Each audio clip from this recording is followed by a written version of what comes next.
이제 세 번째 강의를 시작하겠습니다. 지난 두 번째 강의에서는 이원론적 견해와 라이프니츠의 낙관주의적 견해, 이 두 견해를 살펴보았습니다.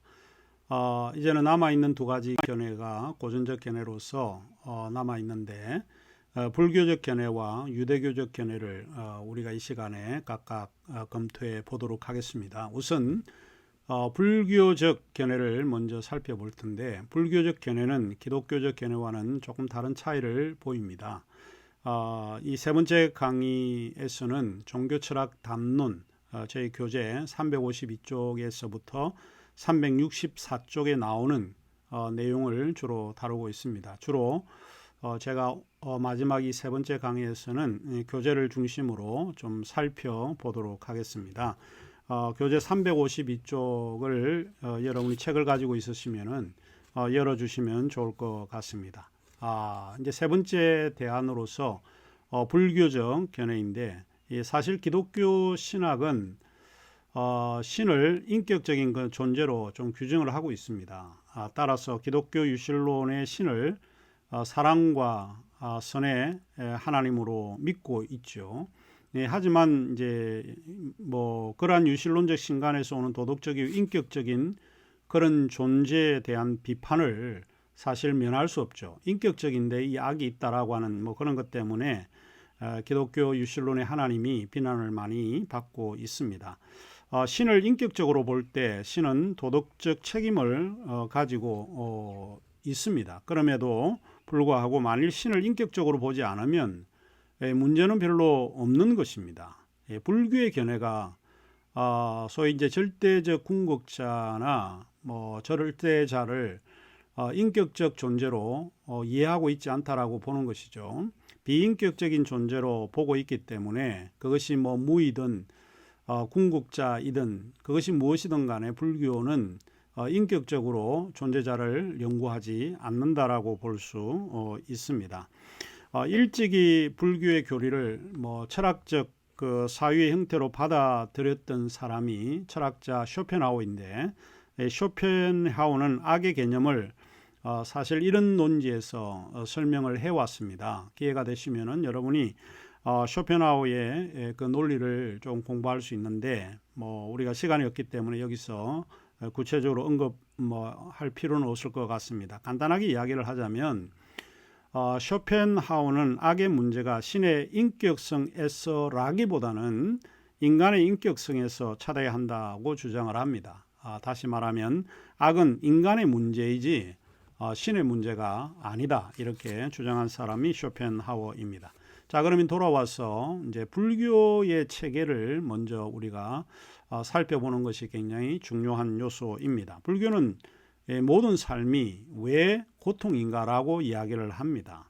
어떻게 그 고통, 악의 문제를 극복하는가의 물음에서 출발을 하고 있습니다. 불교는 이 세상 자체가 하나의 악이요, 또 악의 현상이라고 보았습니다. 그래서 불교는 악에서 해방되는 것이 곧 열반이라고 가르치고 있습니다. 고통은 불교 교리에서 하나의 번뇌와 같은 의미로 사용되어지고 있습니다. 그것은 사물에 집착해서 그것을 가지려고 하는 욕망, 또 아집을 갖기 때문에 고통을 받는다라고 주장을 합니다. 지금 여러분이 이제 신대원 3학년들인데 지금 학위가 필요하신 건지 아니면 대학원 과정이 필요한지는 모르지만, 이렇게 동영상 강의를 듣고 힘들게 지금 강의를 듣고 있는 것도 일종의 집착이죠. 이런 이제 목표를 가지고 졸업은 해야 되겠다, 이런 그 나름의 그런 욕구를 가지게 되면 거기에 따르는 악이 발생한다라고 보는 것이죠. 이 제 말이 아니고 불교적인 것을 제가 좀 설명을 해드렸습니다.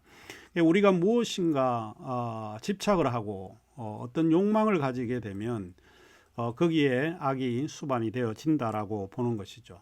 이 수업은 A 플러스를 받아야 돼 라고 이야기를 하면 여러분 목표가 굉장히 높지 않습니까? 그러면 이미 여러분은 고통스러웠습니다. 이것을 이루기 위해서 얼마나 힘들고 어려운 과정, 고난을 여러분이 당해야 하는가 하는 것을 이야기를 해주는 것입니다.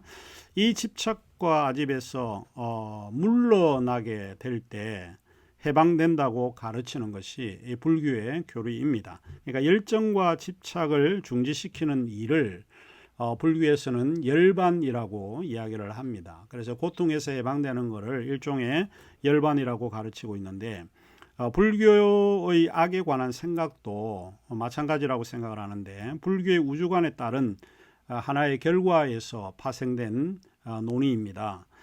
불교는 모든 현실적 존재나 사물이 공간적으로 혹은 시간적으로 독립되어 있지 않습니다. 모든 것이 서로 얽혀져 있습니다. 혹시 지난번에 세계관 우리가 공부를 할 때 과정 사상 중에 범죄 신론이라고 하는 것을 제가 설명을 해드렸는데 기억이 날지는 모르겠습니다. 과정 사상적 신관의 개념인데 이 과정 사상은 모든 것은 독립적으로 존재하는 것이 아니고 상호 관계에 의해서 파생되고 얽혀져 있다라고 하는 것을 가르쳤는데 마치 불교의 견해도 이와 굉장히 유사한 점이 있다라고 보는 거죠. 사물은 서로 얽혀져 있는 인과적 혹은 원인적 관계로 이해되어질 수 있습니다. 우주는 무수히 많은 사물들이 서로 의존되어 있는 일종의 그물망, 넥서스라와 같은 그런 형태를 가지고 있습니다. 이것이 불교에서 말하는 연기입니다. 연기라고 하는 것은 정확하게 말하면 이 불교의 한 단어로 설명하면 인연기멸입니다. 그 인연기멸 속에 불교의 철학적 체계가 다 사실은 들어가 있다고 보는데 인연이라고 하는 것은 원인과 조건이죠. 그 다음에 연기라고 하는 것은 모든 사물은 의존되어 있다라고 보고 기멸이라고 하는 것은 생성되었다가 사멸되는 것을 말합니다. 이게 불교의 우주관을 우리가 설명할 때 한 단어로 이야기를 해서 인연기멸이라고 설명을 할 수 있습니다. 모든 사물이 인과적으로 연결되어 나타나는 하나의 현상이면서 동시에 이 현상은 곧 사멸한다는 뜻으로 이해되어질 수 있습니다. 의미론적으로 설명을 하자면 인이라고 할 때 인의 개념은 원인인 반면에 연의 개념은 조건입니다. 원인이 있으면 그것이 하나의 조건이 만들어지고 그 조건에 의해서 또 원인이 만들어지는 그런 순환적으로 이어지는 이런 이야기입니다. 인과 연에 따라서 변형해 가는 것이 이 우주고 이 세상입니다. 연기는 결국 이 세상에 존재하는 사물들이 영원한 것이 존재하지 않는다라고 하는 것을 철저하게 가르치고 있습니다. 때로는 이제 우리가 인문학적 소양에서 불교의 개념을 좀 받아들이면 좀 생각을 해볼 수 있는 그런 여지도 없잖아 있습니다. 이 불교의 연기 개념은 사실 그런 것이거든요. 권력도 명예도 그리고 부도 영원히 존재하는 것이라고 하는 것은 하나도 없다라고 하는 것입니다. 그래서 불교는 인생은 일종의 허무다라고 이야기하는지 모르겠습니다. 허무하다라고 하는 것은 인생은 덧없다는 것이고 순간이고 그 순간이 사라져서 결국은 남는 것은 아무것도 없다라고 하는 것을 가르치죠. 결국 이제 삶이 고통이라고 하는 인식에서 출발을 하고 있기 때문에 이 고통에서 해방되는 길을 불교는 가르치고 있고 그거를 덕도의 길 혹은 구원의 길이라고 가르치고 있습니다. 고통에서 해방시키는 방식을 우리에게 가르쳐주고 있습니다. 그런데 고통이 있는 근본적인 이유는 불교의 12연기설을 통해서 설명이 됩니다. 이것은 여러분이 그냥 교재를 읽어보시면 될 것 같습니다. 이거는 불교의 여러 가지 이제 특징들, 상들이죠. 우리가 이렇게 이미지화되어 있는 것들인데 무명, 행식, 명색, 육처 이런 것들을 이제 좀 설명을 하고 있는데 이거는 353쪽에 제가 설명을 조금 해두고 있습니다. 한 가지 이제 기억을 해야 되는 것이 불교는 우리가 가지고 있는 아집, 욕심, 욕망 이런 거에 의해서 뭐가 따라온다는 것이죠. 이 고통이 따라온다는 것입니다. 악이 발생하는 이유는 그런 것 때문에 따라옵니다. 그냥 갑작스럽게 악이 만들어지는 것은 아니다라고 하는 것이고 모든 게 의존적으로 나타나면서 형성되어진다라고 이야기를 합니다. 이러한 인간의 이제 고통을 이제 354쪽에 제가 설명을 하고 있는데 인간의 고통은 이른바 사성제에 의해서도 설명되고 있습니다. 사성제 많이 들어보셨죠?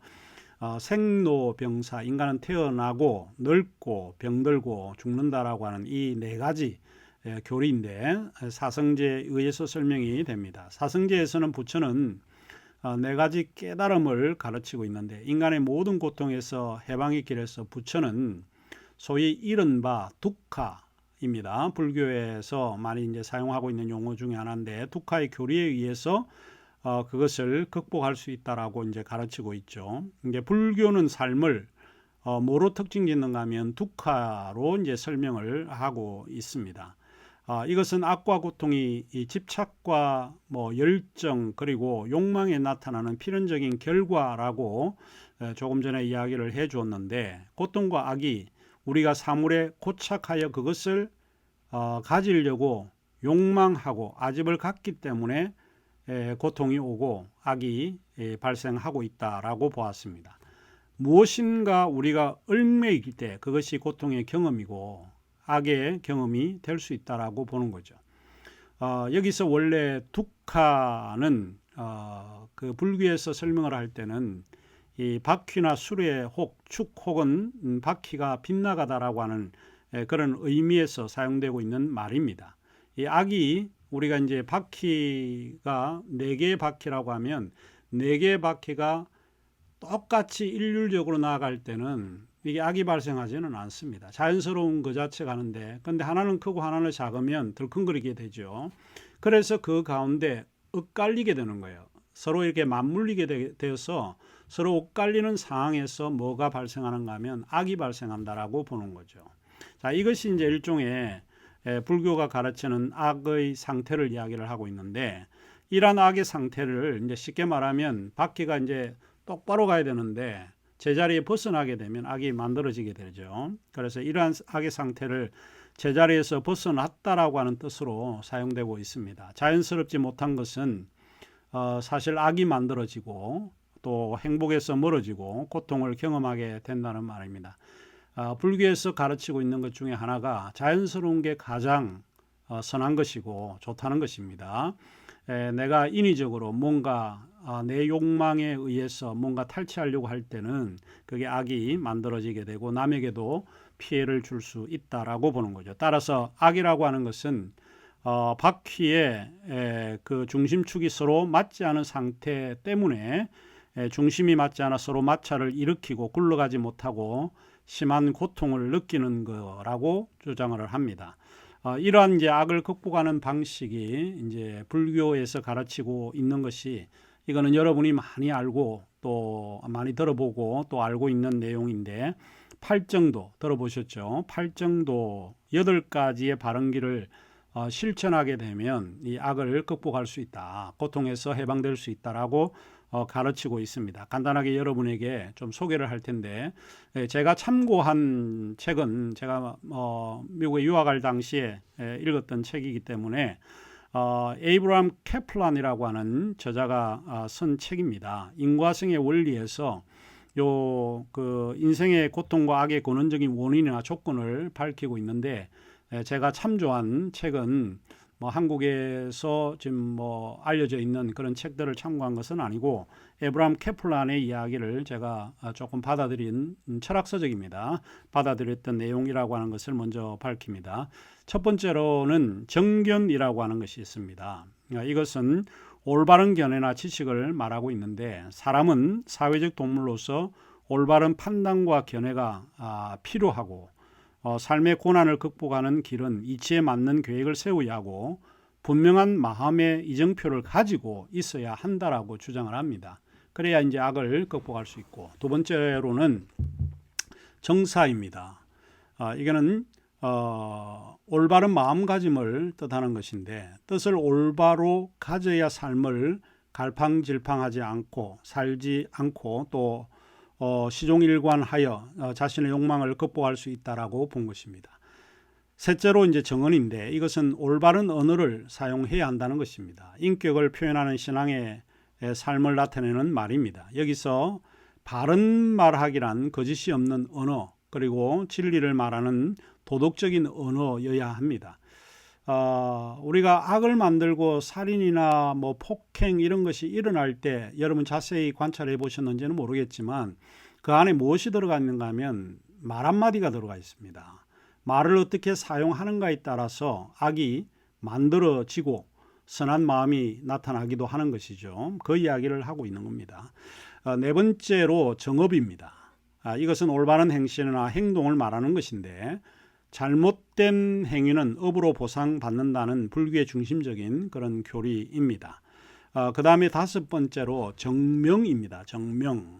이것은 올바른 직업의식을 말하는데 올바른 직업을 가짐으로써 불필요한 악이나 잘못 그리고 고통에서 벗어날 수 있다고 이제 불교는 팔정도 가운데 다섯 번째로 가르치고 있습니다. 어떤 직업을 가져도 불교의 가르침은 불성무무를 이야기를 합니다. 이 말이 무슨 말인가 하면 부처의 마음으로 직업에 임하면 그 직업에서 성공한다라고 가르치고 있습니다.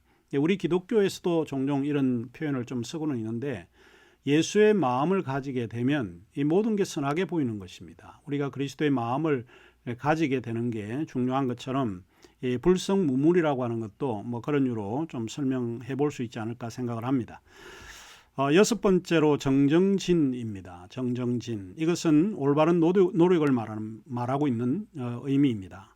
부처는 특별히 이제 강한 의지가 중요하다는 것은 매우 중요하지만 그렇다고 해서 이 의지는 덕을 쌓는 공덕의 마음을 가져야 한다라고 하는 것을 가르치고 있습니다. 어려운 시기가 와도 언제나 부정의 노력이나 올바른 동기를 가지지 못한 그런 노력을 버리고 바른 어떤 동기나 노력을 가지라고 하는 뜻으로 이야기를 하고 있죠.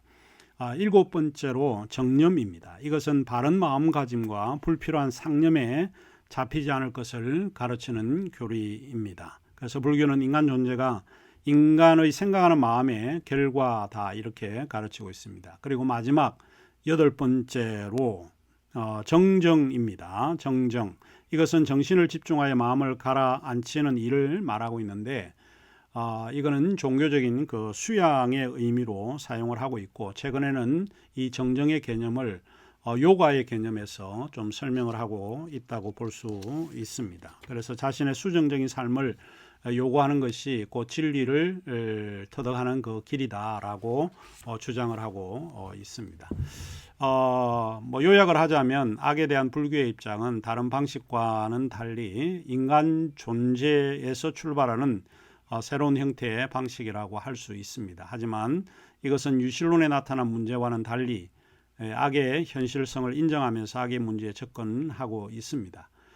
인간이 존재한다는 것은 이미 악이 존재한다는 것을 받아들이는 것이 불교의 견해입니다. 그래서 다시 한번 복습을 하자면 불교가 이런 악과 고통의 원인은 우리의 열정, 우리의 욕구, 욕망 뭐 이런 것들에 의해서 만들어지게 되고 그것을 극복하기 위해서는 결국에는 팔정도의 길을 실천적으로 터득하는 길밖에는 없다라고 이제 가르치고 있습니다. 그 다음에 이제 네 번째로 이 고전적 대안으로서 유대교적인 견해입니다. 이 유대적인 견해는 제가 요 기독교적인 견해와 조금 분리해서 생각을 하고 있는 견해입니다.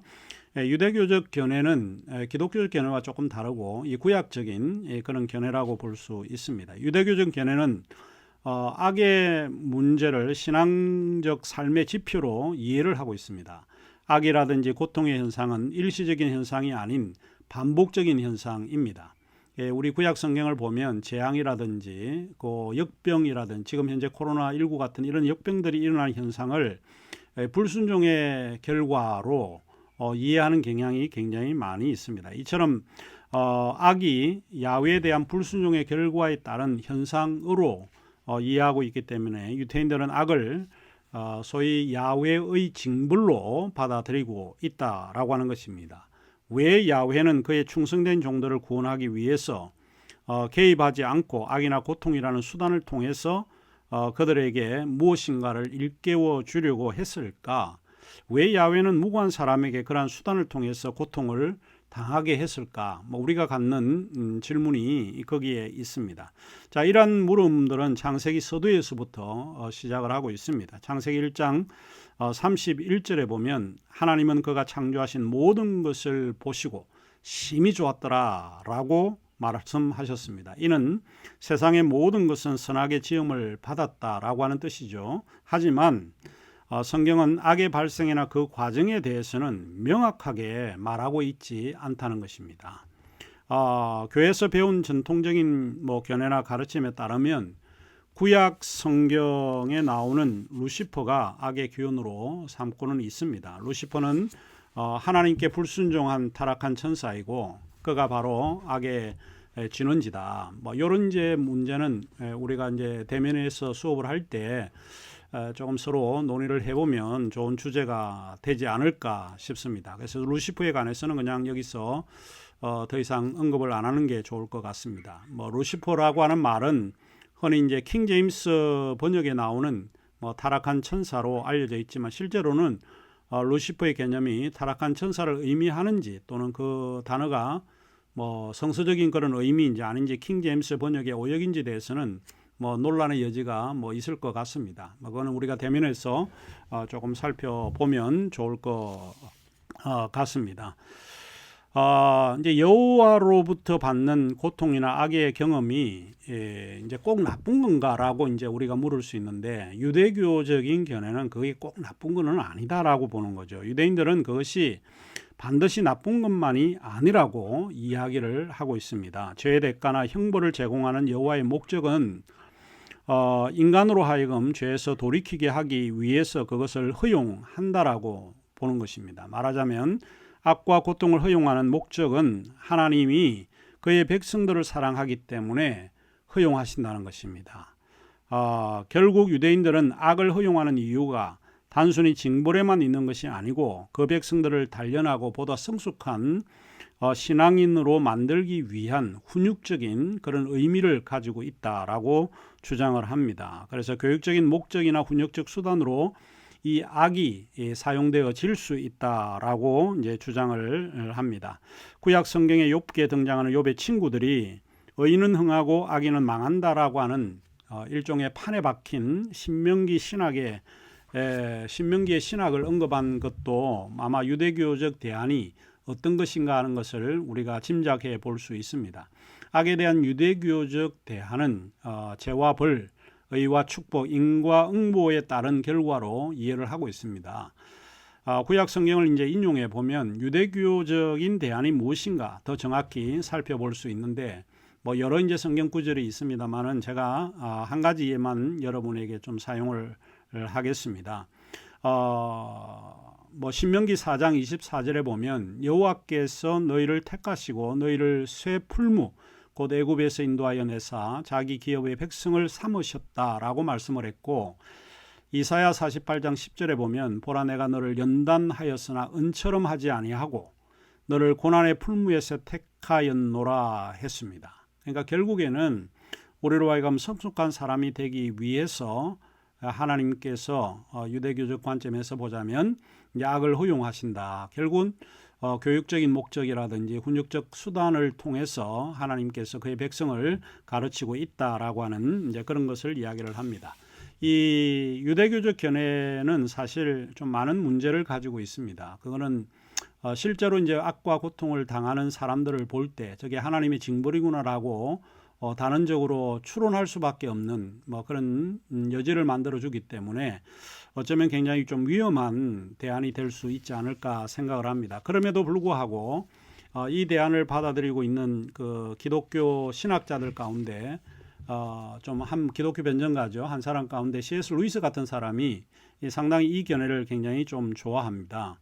왜냐하면 우리가 악을 행하는데도 하나님이 가만히 있지 않으면 그건 하나님의 의무를 다하지 않는다라고 주장을 하고 있습니다. 그러면서 이제 루이스가 사용한 굉장히 유명한 말이 있죠. 고통은 세상을 불러 깨우는 하나님의 메가폰이다 라고 하는 말을 하면서 악을 행하는 사람과 고통을 당하는 사람은 그들 자신의 눈앞에서 악과 고통이 명백히 나타나게 되고 그들을 괘씸하거나 또 돌이킬 수 있는 유일한 기회를 제공할 수 있다고 루이스가 주장을 합니다. 어쩌면 루이스가 훌륭히 이제 표현을 했는데 뭐라고 표현을 했는가 하면 고통은 반항하는 영혼의 요새 안에 진실의 깃발을 꽂는지 모른다. 결국 이제 우리 인간은 하나님께 반항하고 불순종하는 뭐 그런 건데 그 마음이 사실 이제 악과 고통의 이런 수단을 통해서 진실한 마음이 고쳐지는 것이다 라고 주장을 합니다. 자, 그러면 오늘 요 세 번째 강의도 여기서 마치고 다음 주에는 앞에서 말씀드렸듯이 동영상 강의가 없고 다음 주에는 제가 카페에 중간고사 시험의 문제를 올려놓을 테니까 여러분이 다운로드 하셔가지고 여러분이 볼펜이나 만년필로 기록을 하셔서 다음 대면할 때에 여러분이 제출해 주시면 고맙겠습니다. 감사합니다.